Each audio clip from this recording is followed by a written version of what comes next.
নমস্কার, welcome to রাসুস world. আজকে নিয়ে চলে এলাম অনেক দিন পর আবার একটা খুব চেনা পরিচিত রেসিপি নিয়ে।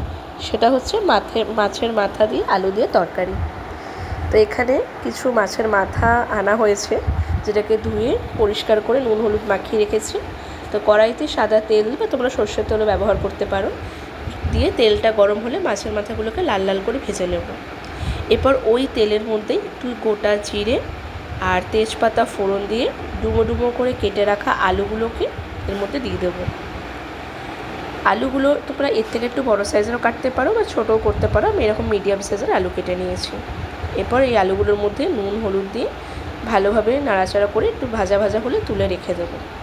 তার মধ্যে একটু সর্ষের তেল দেবো, দিয়ে এর মধ্যে টমেটো কুচি পেঁয়াজ কুচি দেবো, দিয়ে ভালো করে নাড়াচাড়া করবো যতক্ষণ না একটু পেঁয়াজগুলো ব্রাউন হয়। এরপর নাড়াচাড়া করা হয়ে গেলে এর মধ্যে দেব হলুদ গুঁড়ো, ধনে জিরে গুঁড়ো আর লঙ্কার গুঁড়ো, একটু কাশ্মীরি লঙ্কার গুঁড়ো অ্যাড করেছে মেতে।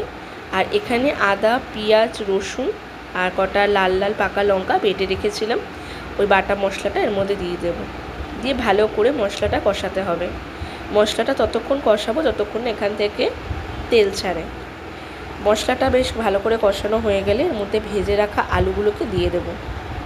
ভেজে রাখা আলুগুলোকে দিয়ে আর একটু মশলাটা কষিয়ে নিয়ে এর মধ্যে পরিমাণ মতো জল দিয়ে দেবো। আর বেশ কিছুক্ষণ ফুটে এলে তার মধ্যে মাছের মাথা যেগুলো ভেজে রেখেছিলাম সেগুলো এক এক করে দিয়ে দেবো। আর এগুলো অনেকটাই তোমরা দেখতে পাচ্ছ বড় মাছের মাথা।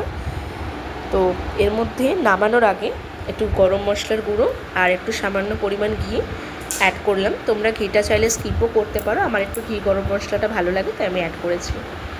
রেসিপিটা কেমন লাগলো অবশ্যই জানিও। ভালো লাগলে লাইক করে চ্যানেলটা সাবস্ক্রাইব করে দিও আরও নতুন নতুন রেসিপি দেখার জন্য।